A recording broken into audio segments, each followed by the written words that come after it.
Twaliheshimu jina lako Yesu,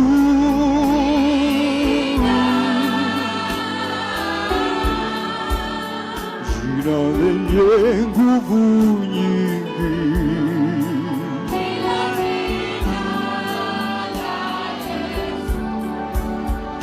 Twaliinua jina Bwana,